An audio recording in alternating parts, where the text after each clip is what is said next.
અમરેલી જિલ્લાના રાજુલાના ડુંગર ગામે આહિર સમાજની વાડી ખાતે મોદી પરિવાર સભા, શક્તિ કેન્દ્ર સભા યોજાઈ।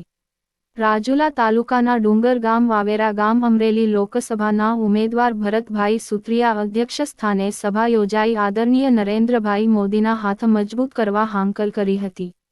આ કાર્યક્રમમાં ઉપસ્થિત ભારતીય જનતા પાર્ટીની ટીમ રાજુલા જાફરાબાદના ધારાસભ્ય હીરાભાઈ સોલંકી, અમરેલી લોકસભા ઉમેદવાર ભરતભાઈ સુત્રિયા, પ્રદેશ કિસાન મોરચા રવુભાઈ ખુમાણ તેમજ રાજુલા તાલુકા પંચાયત પ્રમુખ ધીરજલાલ પુરોહિત, રાજુલા તાલુકા પંચાયત દંડક કૌશિકભાઈ વાણિયા, ભાજપ અગ્રણી સુકલભાઈ બલદાણિયા, રાજુલા ભાજપ પ્રમુખ હર્ષુરભાઈ લાખનોત્રા, રાજુલા ભાજપ મહામંત્રી મુકેશભાઈ ગુજરિયા, વિક્રમભાઈ શિયાળ તેમજ ડુંગર નેસરી અને આજુબાજુના ગામના મોટી સંખ્યામાં લોકો ઉપસ્થિત રહ્યા। ડુંગર ગામના આગેવાનો અને કાર્યકર્તાઓ દ્વારા ભરતભાઈ સુત્રિયા અને હીરાભાઈ સોલંકીના ગુહાર પહેરાવી સન્માન કરવામાં આવ્યું। ધારાસભ્ય હીરાભાઈ સોલંકી દ્વારા ભરતભાઈ સુત્રિયાને 5 લાખ મતોની જંગી લીડથી જીતાડવાની હાકલ કરી હતી।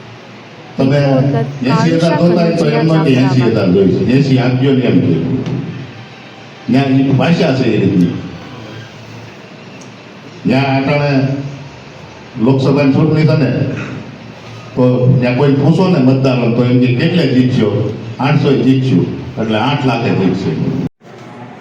વિકાસના માર્ગે બાકી તો નહીં તો આપણા દેશ પર છે ને આ ભારત દેશ પર બે બહુ કઠિન સ્થિતિ થઈ હતી। આપણી રોબાએ વાત કરી ને કોરોના કાળની, કોરોના કાળ જ્યારે આવ્યો ને ત્યારે હગોભાઈ ભાઈનો હાથ નહોતો પકડતો અને કેટલાય લોકો તો આમાં બીને મૃત્યુ પામ્યા હતા।